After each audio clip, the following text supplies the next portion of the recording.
आज की क्लास में हम देखने वाले हैं चैप्टर नंबर 12 की एक्सरसाइज 12.2।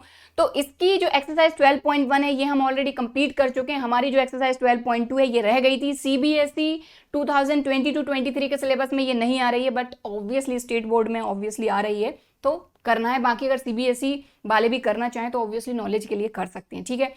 तो अगर इसके इंट्रोडक्शन की बात करें तो इंट्रोडक्शन में हमने सारी इससे रिलेटेड बेसिक चीजें कवर कर चुके हैं, तो उनको जरूर देख लीजिएगा। उनके बिना ना तो 12.1 आनी है ना ही 12.2 आनी है, क्योंकि इससे रिलेटेड कई सारी छोटी छोटी चीजें हैं जिनकी जरूरत है, जो कि आपको आनी चाहिए। तो चलिए क्लास को शुरू करेंगे यहाँ पर। सबसे पहले हम बात करेंगे 12.2 में आप क्या पढ़ने वाले हैं। तो देखिए क्वेश्चन तो वही सेम टाइप के हैं, बस यहाँ पर आपको मैथमेटिकल फॉर्मेशन क्वेश्चन का करना पड़ेगा। 12.1 में आपको मैथमेटिकल फॉर्मेशन दिया जाता था और सीधा सीधा ग्राफ बना के और आप बता देते फिजिबल रीजन, मैक्सिमम, मिनिमम बता देते, ठीक है। बट यहाँ पर अगर बात करें हम, तो यहाँ पर different types of linear programming problem आप पढ़ने वाले हैं, जिनमें आप मैन्युफैक्चरिंग प्रॉब्लम्स पढ़ने वाले हैं, डायट प्रॉब्लम पढ़ने वाले हैं, ट्रांसपोर्टेशन प्रॉब्लम पढ़ने वाले, यानी ये इंपॉर्टेंट टाइप की है। इन्हीं से रिलेटेड आपकी पूरी एक्सरसाइज 12.2 है। इसी तरह के क्वेश्चंस आपको आपकी एक्सरसाइज 12.2 में देखने को मिलेंगे। तो शुरू करते हैं हम हमारी एक्सरसाइज 12.2 और लेते हैं यहाँ पर सबसे पहले question number 1। Word to word समझते चलिएगा, आसान है क्वेश्चन। एक बार मैथमेटिकल फॉर्मेशन कर लिया, क्वेश्चन आसान हो जाएगा, ठीक है। देखिए हमको बोला जा रहा है Reshma wishes to mix two types of food P and Q in such a way that the vitamin contents of the mixture contain at least 8 units of vitamin A and 11 units of vitamin B। देखिए यहाँ पर ये बोला जा रहा है कि रेशमा जो है ये दो फूड को मिक्स करना चाह रही है। एक फूड P है, एक फूड Q है। दो फूड को मिक्स करना चाह रही है, फूड P और फूड Q दोनों को मिक्स करना चाह रही है। और मिक्स इस तरीके से करना चाह रही है जिससे कि इसमें एटलीस्ट यानी कम से कम 8 यूनिट्स विटामिन A रहे, ठीक है, और 11 यूनिट्स विटामिन B रहे। इस तरीके से ये फूड को मिक्स करना चाह रही है P और Q को। इतनी बात क्लियर हो गई, ठीक है। आगे क्या बोला जा रहा है, food P cost 60 rupees per KG, food Q cost 80 rupees per KG. हमको यहाँ पर रेट बताया है कि फूड A का क्या फूड P का क्या कॉस्ट है और फूड Q का क्या कॉस्ट है।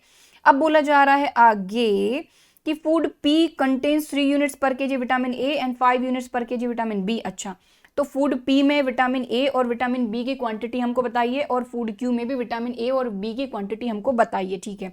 पूछा क्या जा रहा है, determine the minimum cost of the mixture. देखिए हमको बोला जा रहा है कि P फूड और Q फूड के मिक्सचर का मिनिमम कॉस्ट हमको बताना है।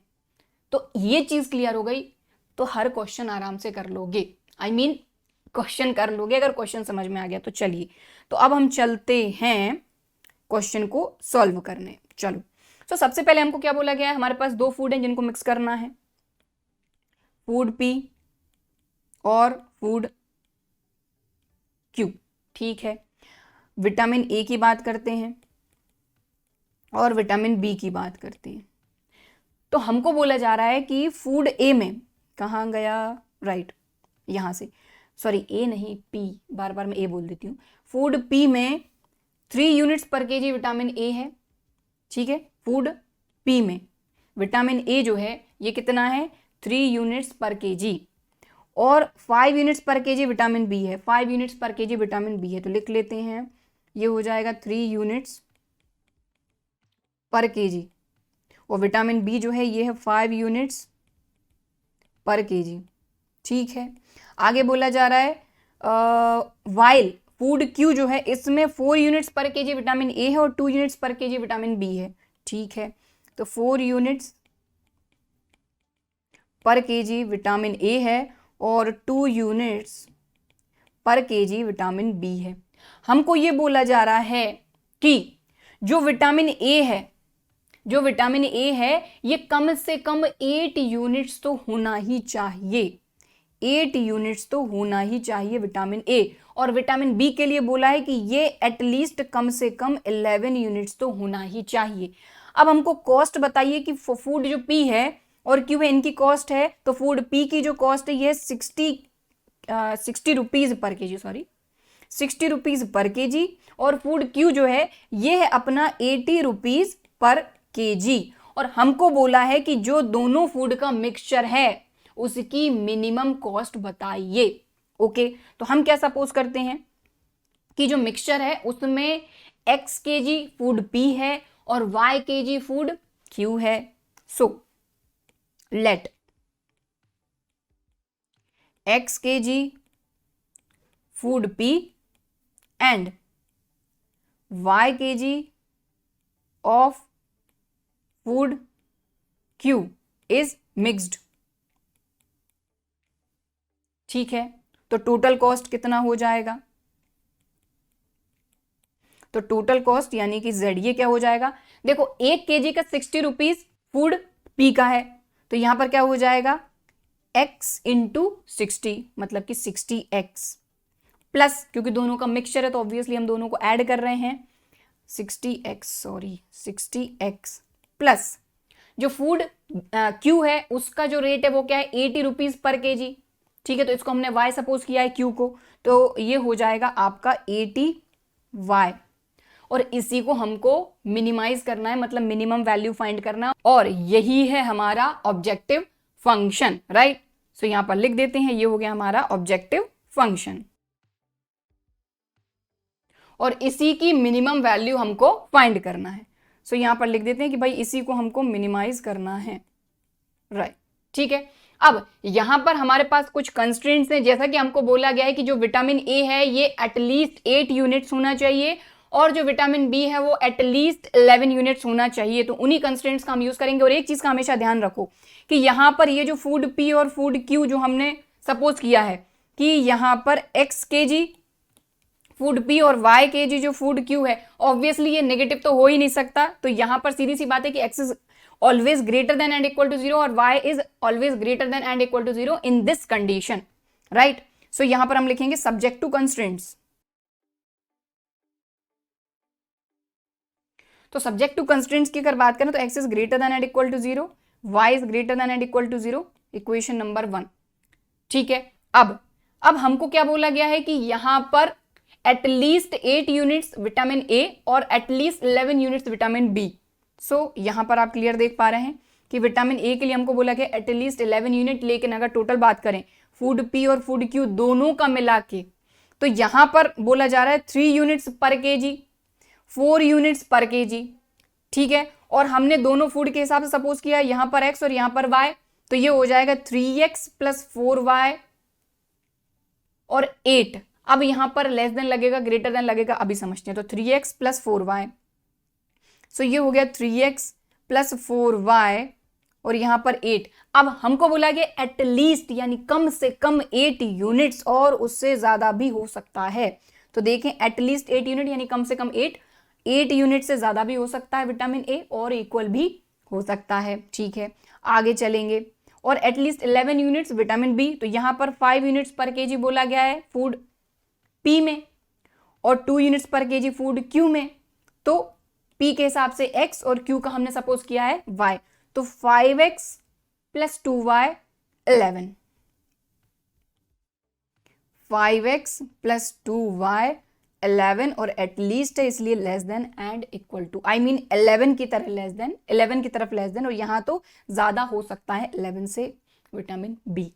सो यहां पर हमको कंस्ट्रेंट्स मिल गए हैं, ये सेकंड नंबर, ये थर्ड नंबर, और इन कंस्ट्रेंट्स से हम फीजिबल रीजन फाइंड करेंगे हमारा, राइट। तो इसको ड्रॉ करेंगे, लेकिन ड्रॉ करने के लिए ऑब्वियसली हमको लाइन ड्रॉ करनी पड़ेगी और लाइन के लिए यहां से इक्वेशन निकाल कर पॉइंट्स फाइंड करेंगे लाइन के। ठीक है, चलिए।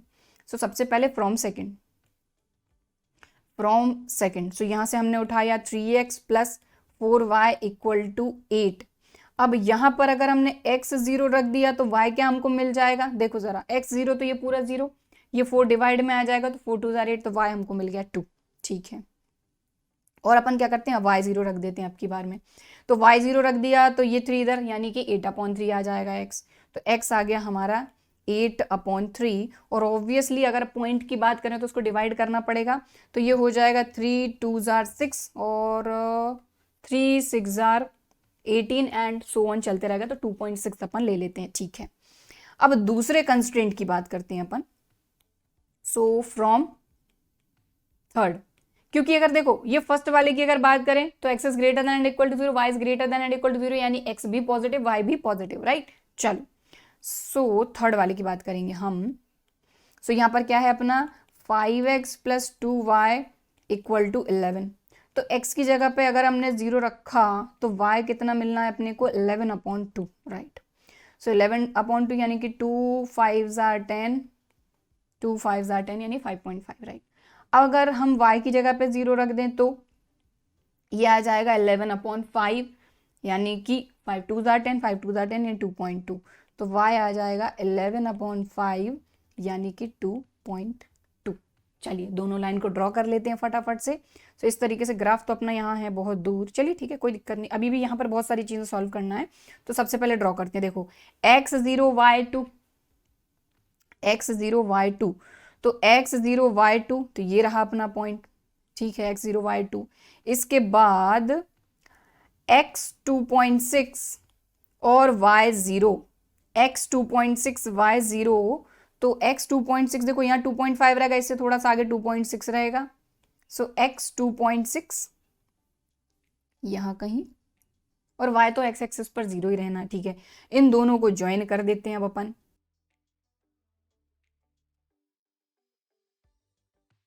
ठीक है। चलिए अब अपन चलते हैं अपनी दूसरी लाइन को ड्रॉ करने के लिए। सो x0 y 5.5, तो 0 5.5, तो देखो x तो 0 y एक्सिस पर रहेगा, बस 5.5 देख लो, तो 5.5 यहाँ रहेगा, ठीक है। तो ये हो गया 5.5, राइट। दूसरा पॉइंट उठाते हैं, दूसरा पॉइंट क्या है अपना x 2.2 y0, एक मिनट यहाँ पर x लिखना था, मैंने y लिख दिया, राइट। सो ये x, ठीक है। चलो तो x 2.2 y0, तो x 2.2 मतलब यहाँ कहीं रहेगा, और y तो इधर 0 रहना ही है, तो ये हो गया आपका 2.2 और y0। तो 2 पॉइंट अपने को मिल गए, एक ये वाला पॉइंट, एक ये वाला पॉइंट, दोनों को ज्वाइन कर देते हैं। सो ज्वाइन करेंगे, लीजिए तो दोनों लाइन को हमने ज्वाइन कर दिया, दोनों पॉइंट को ज्वाइन कर दिया, जिससे हमको एक लाइन मिल गई, ठीक है। अब हमको देखना है कि हमारा जो फीजिबल रीजन है ये क्या है। पहली चीज तो ये कि हमको बोला गया है x is greater than and equal to 0, y is greater than and equal to 0, यानी कि ये एरिया पूरा इतना, ठीक है। उसके हिसाब से x is greater than and equal to 0, y is greater than and equal to 0, इसके ही अंदर रहेगा जो भी फीजिबल रीजन रहेगा। अब देखिए अगर बात करें तो इस वाली लाइन के लिए बात करें तो ये इसका लोअर हाफ प्लेन, ये अपर हाफ प्लेन, इसकी बात करें तो इसका ये अपर हाफ प्लेन, ये लोअर हाफ प्लेन। हमको देखना है कि सॉल्यूशन लोअर हाफ प्लेन में है या अपर हाफ प्लेन में। तो हम क्या करते हैं कि दोनों लाइन के लोअर हाफ में आप देख पा रहे हैं ओरिजिन आ रहा है 0 0, तो अगर 0 0 इसको सेटिस्फाई कर देता है दोनों इनइक्वालिटी को, तो लोअर हाफ प्लेन सॉल्यूशन रहेगा, और अगर नहीं सेटिस्फाई करता है तो ऑब्वियसली अपर हाफ प्लेन इसका सॉल्यूशन रहेगा, ठीक है। तो हम क्या करेंगे, अब यहां पर जो हमारी इनइक्वालिटी है उनमें ओरिजिन यानी 0 0 जो है वो रख के देखते हैं। तो यहां लिखेंगे नाउ हमारी इनइक्वालिटी क्या है, सबसे पहले तो 3x + 4y is greater than and equal to 8, और दूसरी है हमारी 5x + 2y is greater than and equal to 11। यहां पर अपन रख रहे हैं 0 0 हमारा ओरिजिन, तो रखते हैं। तो देखो x की जगह पे 0, y की जगह पे 0, ये 0 is greater than and equal to 8, यहाँ पर भी x की जगह पे 0, y की जगह पे 0, 0 is greater than and equal to 11, which is not true, ये ट्रू नहीं है। मतलब लोअर हाफ प्लेन जो है ये हमारा सॉल्यूशन नहीं रहेगा, ये हमारा फीजिबल रीजन नहीं रहेगा। तो यहां लिखेंगे विच इज नॉट ट्रू, दोनों ही कंडीशन में ट्रू नहीं है। कहने का मतलब ये हुआ, यहां पर कहने का मतलब ये हुआ कि ये जो अपर हाफ प्लेन है ये हमारा सॉल्यूशन है। बात समझ में आ गई, ठीक है। और कॉर्नर पॉइंट जो हैं उनको यहां पर सबसे पहले हमको ढूंढना है, क्योंकि देखिए आपका चाहे जो एरिया है, अब आप यहां पर एक चीज देखो कि ये जो एरिया आपको दिख रहा है ये अनबाउंडेड है, राइट।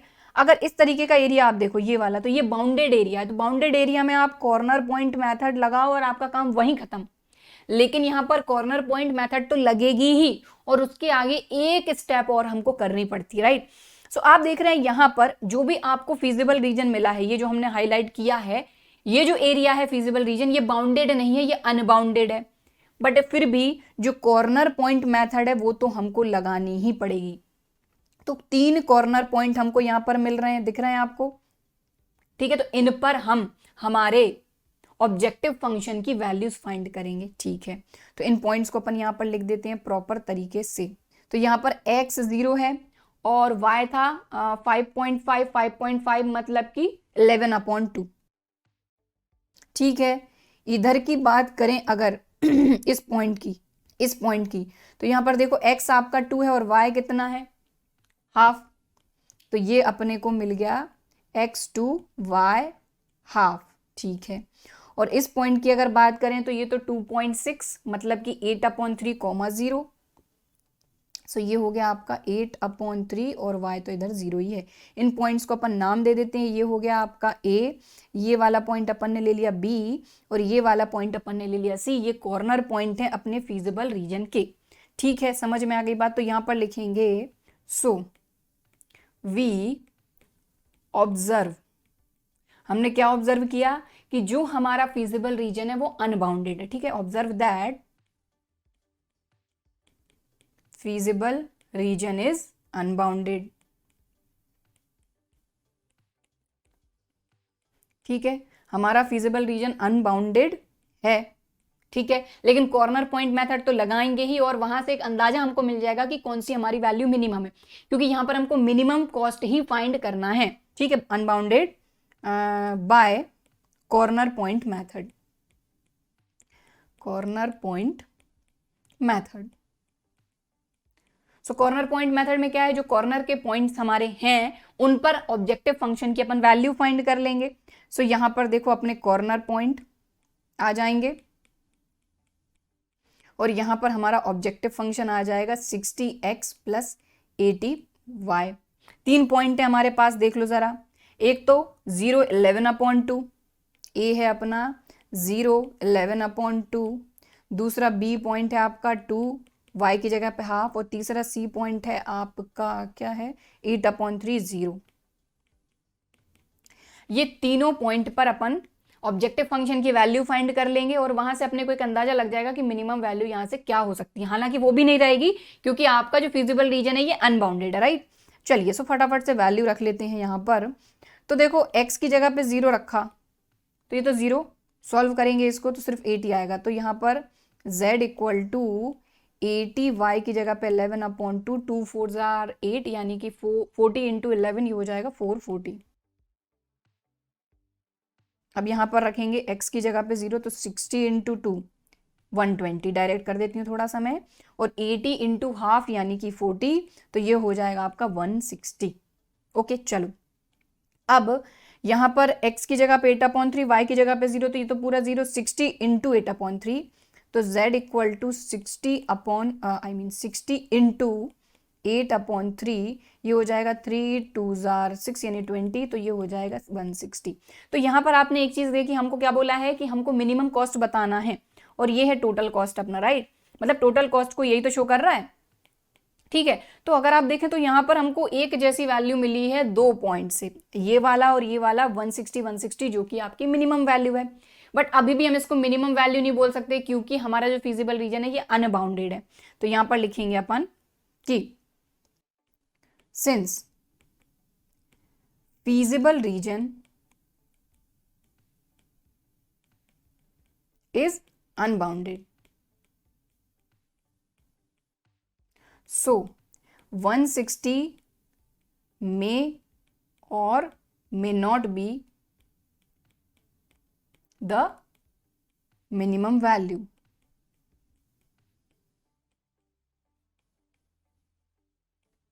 अब इसको डिसाइड करने के लिए हमको क्या करना पड़ेगा, to decide this issue we draw. क्या ड्रॉ करेंगे हम, देखिए हमने इसका कॉन्सेप्ट पढ़ा था कि हमको मिनिमम वैल्यू फाइंड करनी है। तो हमारा z क्या है, यहां पर देखो जरा, ये z कहां गया अपना, ये ax + by, और मिनिमम वैल्यू है तो लगेगा लेस देन, और यहां पर जो भी मिनिमम वैल्यू आई वो लिखेंगे और इसको अपन ड्रॉ करेंगे। ठीक है, तो 60x + 80y, we draw 60x + 80y is less than 160, इसको हम ड्रॉ करेंगे। ठीक है, और हमारा जो फिजिबल रीजन है अगर इसमें और उसमें कुछ कॉमन एरिया आ जाता है तो यहाँ पर कोई मिनिमम वैल्यू नहीं रहेगी, और कोई कॉमन एरिया नहीं आता है तो ये हमारी मिनिमम वैल्यू हो जाएगी। अब यहाँ पर एक चीज का ध्यान रखो, क्लास 11th में भी चैप्टर 6 में ये चीज हमने पढ़ी थी कि अगर इस इनइक्वालिटी की आप बात करो तो इस इनइक्वालिटी को अगर आप देखो तो सिर्फ इसमें लेस देन है, इक्वल नहीं है। कहने का मतलब जब आप इसको ड्रॉ करोगे लाइन को, देखो लाइन ड्रॉ करने के लिए तो इक्वेशन आपको लेनी पड़ेगी, इक्वल लेना पड़ेगा, लेकिन जब भी वो लाइन ड्रॉ होगी वो डॉटेड लाइन ड्रॉ होगी। और डॉटेड लाइन क्यों ड्रॉ होगी? क्योंकि यहां पर सिर्फ और सिर्फ लेस देन है, इक्वल नहीं है। जिन भी इनइक्वालिटी में लेस देन के साथ इक्वल या फिर ग्रेटर के साथ इक्वल आता है उन्हीं लाइन को हम सीधा सीधा ड्रॉ करते हैं। अगर अकेला लेस देन या सिर्फ ग्रेटर देन अकेला हो किसी भी इनइक्वालिटी में तो उस लाइन को हम हमेशा डॉटेड ड्रॉ करते हैं। तो शायद आप लोगों को पता होगा, बट फिर भी अगर कुछ बच्चे इस चीज को भूल गए हों तो अपन ने यहाँ पर याद कर लिया। चलो, तो सबसे पहले इसको ड्रॉ करना पड़ेगा। उसके लिए देखो इसको थोड़ा सा सिंप्लीफाई कर सकते हैं। देखो 10 से डिवाइड करोगे सभी जगह से 0 0 हट जाएगा। इसके बाद 2 से और डिवाइड कर लो, 2 3 जार 6, 2 4 जार 8, 2 8 जार 16। ठीक है, चलो, तो ये तो हो गई सिंप्लीफाई एकदम। अब अगर इसको ड्रॉ करना है तो 3x + 4y = 8 आपको ड्रॉ करना पड़ेगा। और अगर इसको देख के आपको कुछ याद आ रहा है, यही की यही लाइन तो हमने ड्रॉ करी थी अभी, 3x + 4y = 8। ये देखो 3x + 4y = 8, सेकेंड नंबर की इनइक्वालिटी। और अगर इसको देखो आप तो ये रही आपकी लाइन। और लाइन पे हमेशा ये मेंशन करना है, मैंने मेंशन करना भूल गई हूँ। लाइन पे हमेशा ये मेंशन करना है 5x + 2y = 11। और इस पे ये वाली जो लाइन है ये है 3x + 4y = 8। 5x + 2y है ना, ठीक है, इसको जरूर मेंशन करना है। तो अभी हमने देखा कि ये वाली जो लाइन आपको दिख रही है ये हम ड्रॉ कर चुके हैं, लेकिन हमारी जो इनइक्वालिटी आपको दिख रही है ये लेस देन है, इक्वल वाली नहीं है, मतलब डॉटेड ड्रॉ होगी। कहने का मतलब इस लाइन पे जो पॉइंट है वो इसमें इंक्लूड नहीं है। कहने का मतलब कुछ भी कॉमन सॉल्यूशन यहां पर आपको देखने को नहीं मिलेगा। कहने का मतलब यही हुआ कि ये जो 160 है ये हमारा जो है ये मिनिमम वैल्यू रहेगी। बात समझ गए ना कि ये हमारी मिनिमम वैल्यू क्यों रहेगी? क्योंकि अगर देखो यहां पर ये जो 3x + 4y = 8 है, तो अगर लोअर हाफ प्लेन की बात करें, तो 0 0 रखोगे तो ये सेटिस्फाई करेगा। कहने का मतलब कि ये जो 3x + 4y > 8 है, ठीक है, उसमें ये वाला जो सॉल्यूशन है ये इंक्लूड नहीं है। ठीक है, समझ में आ गई बात? सो यहां पर लिख देंगे अपन which is already draw in second constraints. Second constraints में इसको ड्रॉ कर चुके हैं। और 3x + 4y > 8 अगर ओरिजिन पर इसको चेक करते हो तो 0 + 0 > 8, जो कि ट्रू है। मतलब कि कोई भी सॉल्यूशन जो है ये कॉमन नहीं है। सो z = 160 rupees is the minimum cost of the mixed food. बात समझ में आ गई? तो जो मिक्स्ड फूड है उसका जो मिनिमम कॉस्ट है ये रहेगा आपका 160 रुपीज। और चाहो तो एट पॉइंट्स भी लिख लो, 2 पॉइंट पे आ रहा है ये, एट पॉइंट्स, 2 हाफ 8/3 0। ओके, बात क्लियर हो गई? तो इस तरीके से ये क्वेश्चन होता है, खत्म। तो देखिए एक बात का ध्यान रखिए कि जब भी इन क्वेश्चंस को हम समझ रहे हैं तो इनमें तो टाइम लगेगा ही, क्योंकि कुछ कंस्ट्रेंट्स होते हैं, कंस्ट्रेंट्स को समझो, फिर ऑब्जेक्टिव फंक्शन को समझो, फिर ग्राफ ड्रॉ करो, पॉइंट्स फाइंड करो। अगर देखिए आपका जो फिजिबल रीजन है ये बाउंडेड आ गया तब तो क्वेश्चन आसान हो जाता है, लेकिन अनबाउंडेड हो जाता है तो बाउंडेड का काम भी करना है और फिर थोड़ा एक्स्ट्रा काम भी करना है, राइट? तो इस तरीके से क्वेश्चन नंबर 1 आपका खत्म होता है 12.2 का। अब चलेंगे नेक्स्ट क्वेश्चन नंबर 2 पर। सो क्वेश्चन नंबर 2 में क्या बोला जा रहा है? One kind of cake requires 200 gram of flour and 25 gram of fat, and another kind of cake requires 100 grams of flour and 50 grams of fat. Find the maximum number of cakes which can be made in 5 kg of flour and 1 kg of fat assuming that there is no shortage of the other. अच्छा देखिए, हमको ये बोला गया है पहली चीज तो कि वन काइंड ऑफ केक, यानी कोई एक टाइप का केक है, दो टाइप के अलग अलग केक हैं, पहले टाइप का केक और दूसरे टाइप का केक। पहले टाइप के केक के लिए ये बोल रहे हैं कि 200 ग्राम फ्लार लगता है और 25 ग्राम फैट लगता है, ठीक। फिर दूसरे टाइप का कोई केक है, उसमें 100 ग्राम फ्लार लगता है और 50 ग्राम फैट लगता है। अब यहां पर यह बोला जा रहा है कि कितने केक बन सकते हैं, जो मतलब कि टोटल नंबर ऑफ केक कितने बन सकते हैं 5 kg फ्लार और 1 kg फैट में, और ये अपने को मैक्सिमम दिया गया है। समझ गए बात को? यहां पर बोला जा रहा है assuming that there is no shortage of the other ingredients used in making the cakes. तो ये मैक्सिमम वैल्यू अपने को दी गई है 5 kg of flour 1 kg of fat की। तो थोड़ा सा टेबल बना के इस क्वेश्चन को करेंगे।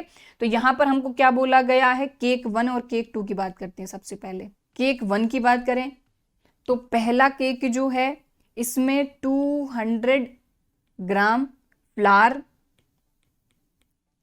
लग रहा है और इसमें फैट कितना लग रहा है 25 ग्राम। केक 2 की बात करते हैं, केक 2 में कितना लग रहा है 100 ग्राम फ्लार लग रहा है और 50 ग्राम फैट लग रहा है। अब मैक्सिमम नंबर ऑफ केक कितने बन सकते हैं, तो हम सपोज कर लेते हैं कि पहला केक, केक 1 केक 2 दोनों ही टोटल नंबर ऑफ कितने केक बन सकते हैं, किसमें 5 kg फ्लार और 1 kg फैट में। तो देखिए यहां पर केजी और मतलब कि किलोग्राम और ग्राम में वो नहीं होना है, गड़बड़ नहीं करना है। यहां पर क्वांटिटी ग्राम में दी है और जैसे ज्यादा क्वांटिटी दे दी तो ये 5 kg, तो इसको ग्राम में चेंज कर लो 5000 ग्राम। तो हमको बोला गया है कि टोटल तो आपके पास 5000 ग्राम जो है वो फ्लार है और 1000 ग्राम जो है ये फैट है। अब यही आपके पास मैक्सिमम वैल्यू है, इसी में आपको केक बनाने और कितने मैक्सिमम केक बन सकती है ये चीज हमसे पूछी है, ठीक है। तो हम सपोज कर लेते हैं कि let number of cake 1 x और नंबर ऑफ केक 2 y, यानी कि पहला वाला पहले टाइप का जो केक है उसको हमने सपोज कर लिया कि नंबर ऑफ x केक हैं जो केक 1 बन सकते हैं, और नंबर ऑफ केक 2 जो है यानी सेकंड नंबर का केक है उनका कितने बनेंगे, उनके नंबर ऑफ 1 4 6 जितने भी, तो वो हमने सपोज कर लिया y, ठीक है। तो टोटल नंबर ऑफ केक कितने हो गए अपने भाई x प्लस y, वही तो अपने को पूछा है कि total number of cake maximum कितने बन सकते हैं। सो यहां लिखेंगे टोटल नंबर ऑफ केक्स, ठीक है। ये क्या हो जाएगा z equal to x plus y, ये आपको मिल गया यहां पर आपका ऑब्जेक्टिव फंक्शन, राइट, क्लियर। और इसी को हमको मैक्सिमम बताना है तो यहां पर लिख देंगे अपना ऑब्जेक्टिव फंक्शन हो गया ये objective function z equal to x plus y, और इसी की हमको मैक्सिमम वैल्यू बताना है, राइट, कि टोटल नंबर ऑफ कितने केक बन सकते हैं मैक्सिमम, राइट। चलो सो अब बात आती है कंस्ट्रेंट्स की, ठीक है, कि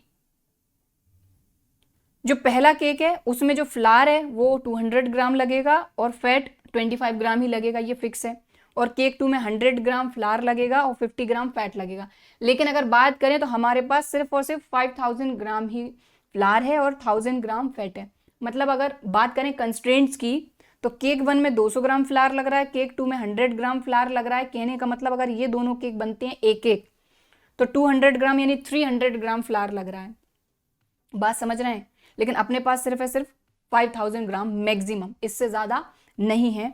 तो कहने का मतलब केक 1 नंबर ऑफ कितने x और ये है y और इक्वल टू 5000। अब वहां पे लेस देन ग्रेटर देन लगाएंगे तो देखो 200 और 100, सो यहां पर आ गया ये subject to constraints.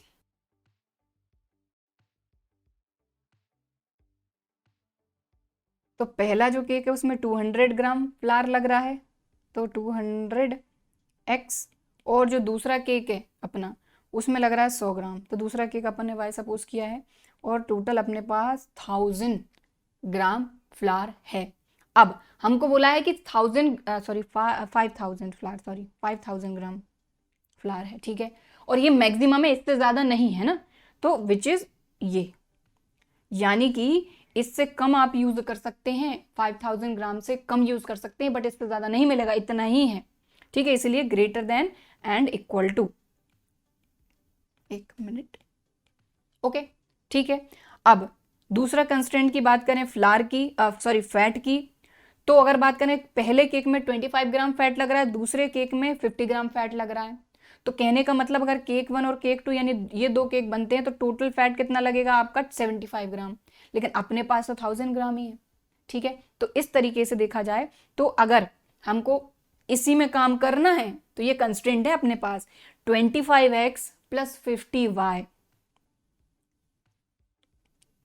25x plus 50y is less than and equal to 1000, क्योंकि 1000 ग्राम फैट है, इससे ज़्यादा नहीं है। ठीक है, बाकी x is greater than and equal to 0, y is greater than and equal to 0 तो रहेगा ही रहेगा, क्योंकि सीधी सी बात है कि नंबर ऑफ केक नेगेटिव तो नहीं हो सकता, राइट। चलो अब थोड़ा देखो यार, ये इसमें 0 0 0 0 बहुत है, तो थोड़ा सिंप्लीफाई करते हैं इसको। सबसे पहले यहीं कहीं देखो, ये 2 0 से ये वाली जाएंगी, ये वाली चली जाएंगी, ठीक है, और इसमें 25 से डिवाइड हो जाएगा, तो ये हो जाएगा देखो 2x plus y is less than and equal to 50, और इसमें 25 से डिवाइड कर दो तो ये हो जाएगा x प्लस 2y, और ये हो जाएगा 40।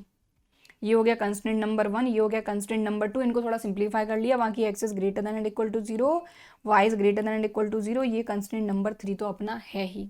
ठीक है, और इसका मतलब आपको पता ही है, ठीक है, कि x जो है वो पॉजिटिव रहेगा या 0 के इक्वल रहेगा, y जो है ये पॉजिटिव रहेगा या 0 के इक्वल रहेगा, नेगेटिव नहीं जाएगा।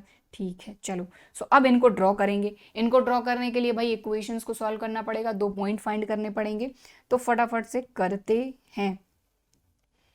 तो सबसे पहले 2x प्लस वाई 50, एक मिनट,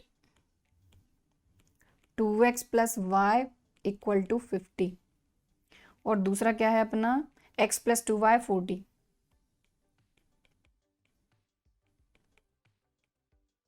तो x अगर 10 लें तो 2 10 आ रहा है 20, 20 उधर जाएगा तो 30 को जाएगा, तो y आ गया अपना 30।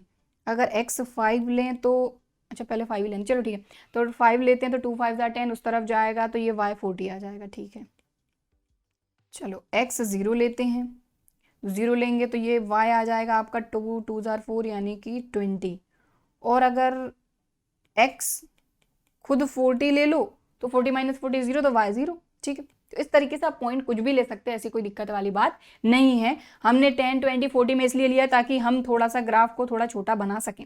ठीक है, चलो दोनों को ड्रॉ करेंगे अब अपन फटाफट से। तो x 10 y 30, x 10 y 30, ये रहा पॉइंट। ठीक, चलो x 10 y 30, x 5 y 40, x 5 y 40, x 5 y 40, ये रहा। ठीक, दोनों को ज्वाइन कर देंगे।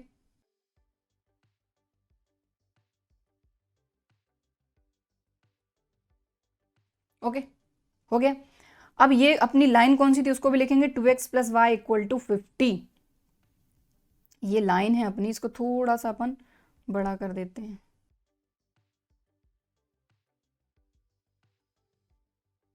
To x plus y equal to 50, ये वाली लाइन। ठीक है, ये जरूर मेंशन करना है ना, ये गलती अपने को नहीं करना। ठीक है, इसके बाद x प्लस 2y की बात करते हैं यहां पर इसकी, तो इसके पॉइंट क्या है, x 0 y 20, x 0 y 20, तो ये रहा पॉइंट। ठीक है, इसके बाद x 40 y 0, x 40 y 0, ये रहा पॉइंट। दोनों को ज्वाइन कर देंगे, तो ज्वाइन कर देते हैं, ये किया।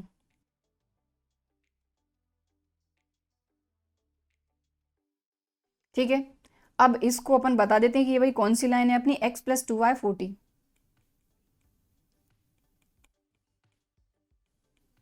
ठीक है, क्लियर, समझ में आ गई बात। अब हमको ये देखना है कि हमारा फीजिबल रीजन क्या है। तो फीजिबल रीजन देखने के लिए देखिए, सीधी सी बात है, अगर इस लाइन की और इस लाइन की बात करें तो ये अपर हाफ प्लेन है, ये लोअर हाफ प्लेन है। अपर हाफ प्लेन और लोअर हाफ प्लेन से कोई भी एक पॉइंट लेके देख लो, अगर अपर हाफ प्लेन का पॉइंट सेटिस्फाई करता है तो अपर हाफ प्लेन में सॉल्यूशन है। लोअर हाफ प्लेन का पॉइंट सेटिस्फाई करता है तो लोअर हाफ प्लेन इसका सॉल्यूशन है। तो देखो हमेशा हम वही सिंपल तरीका आजमाते हैं, क्या कि जो ओरिजिन होता है 0 0, ये अगर देखा जाए तो ये लोअर हाफ प्लेन में आ रहा है, इसको रख के देख लेते हैं, सेटिस्फाई होता है तो लोअर हाफ प्लेन है, नहीं होता है तो अपर हाफ प्लेन है। ठीक है, चलिए सो यहां पर नाउ एट 0 0 हमारी जो इनइक्वालिटी है वो क्या है, 2x plus y is less than and equal to 50। इसमें आप 0 रख के देखो तो x की जगह पे 0, y की जगह पे 0, तो 0 is less than and equal to 50, तो लेस देन तो होता है, तो बिल्कुल ट्रू है ये। अगर दूसरी इनइक्वालिटी हमारी x plus 2y is less than and equal to 40, यहाँ पर भी रखोगे तो 0 is less than and equal to 40, मतलब 0 40 से छोटा तो है, तो यहाँ लिखेंगे विच इज ट्रू।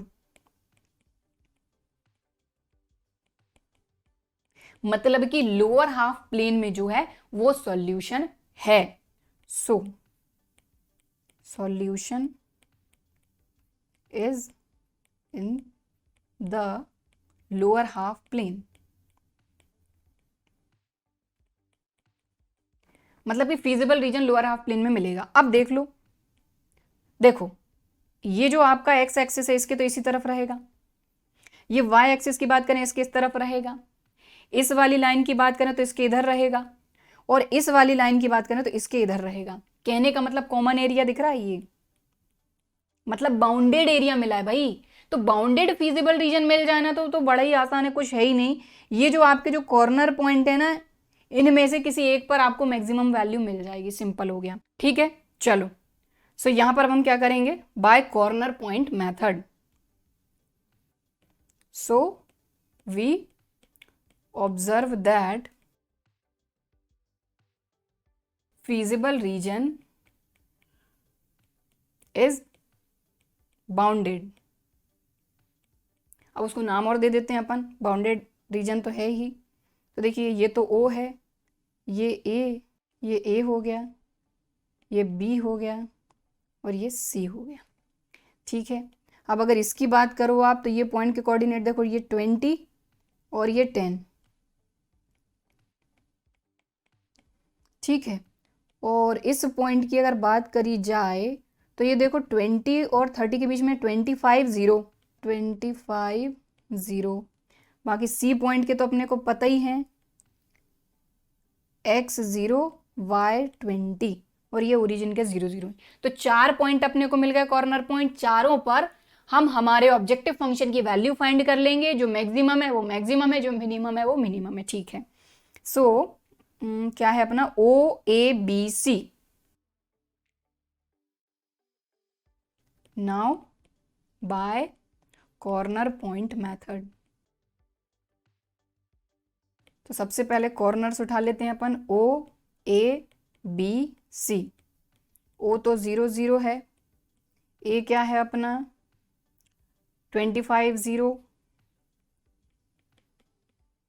20 10 और C क्या है 0 20। ठीक है, ऑब्जेक्टिव फंक्शन क्या था अपना x प्लस वाई। चलो तो 0 प्लस 0 0, 25 प्लस 0 25, 20 प्लस 10 30 और 20 प्लस 0 20। तो अब आप बताइए इन सभी में से मैक्सिमम वैल्यू आपको दिख रही है, ये रही मैक्सिमम वैल्यू, बस बात खत्म। तो मैक्सिमम वैल्यू क्या है, ये 30, मतलब कि टोटल मैक्सिमम 30 केक बन सकते हैं आपके 5 kg फ्लावर और 1 kg फैट में। ठीक है, सो अब ये पॉइंट क्या है अपना 20 30। अब देखो 20 क्या है आपकी x की वैल्यू, 10 क्या है आपकी y की वैल्यू, मतलब कि पहले टाइप का जो केक है वो 20 बनेंगे, दूसरे टाइप का जो केक है वो 10 बनेंगे, और इनमें मैक्सिमम 30 केक बन सकते हैं 5 kg फ्लावर और 1 kg फैट में। सो यहां लिख देंगे, so maximum number of cakes equal to 30 and number of cake 1 20 और number of cake 2 10। यानी पहले टाइप के जो केक हैं वो 20 बनेंगे, दूसरे टाइप के जो केक हैं वो 10 बनेंगे, और टोटल मैक्सिमम केक 20 प्लस 10 30 बनेंगे। तो यही हो गई बात खत्म। तो इस तरीके से आपका क्वेश्चन नंबर 2 भी होता है खत्म। बाकी आज की क्लास में इतना ही करेंगे। आई नो कि 2 ही क्वेश्चन हमारे खत्म हुए हैं, लेकिन अगर यहां पर जब भी आप इनइक्वलिटी वाले क्वेश्चन करेंगे, ग्राफ वाले क्वेश्चन करेंगे, तो ऑब्वियसली इसमें थोड़ा टाइम लगता है, चीजें समझनी पड़ती हैं, और चीजें छोटी छोटी नहीं समझेंगे तो एग्जाम में अच्छे से नहीं कर पाएंगे। ठीक है, तो इसलिए आज की क्लास में इतना ही करेंगे। बाकी आई होप कि दोनों क्वेश्चन आपको अच्छी तरीके से समझ में आएंगे और वीडियो भी पसंद आया होगा। वीडियो पसंद आया है और यहाँ तक अगर वीडियो को देखा है तो लाइक किए बिना नहीं जाना है, शेयर जरूर करिए, और सब्सक्राइब नहीं किया है तो इसी तरह के और वीडियोस के लिए चैनल को सब्सक्राइब जरूर करिए। तो चलिए फिर मिलेंगे अब हम अगले वीडियो में, तब तक के लिए बाय एंड थैंक यू।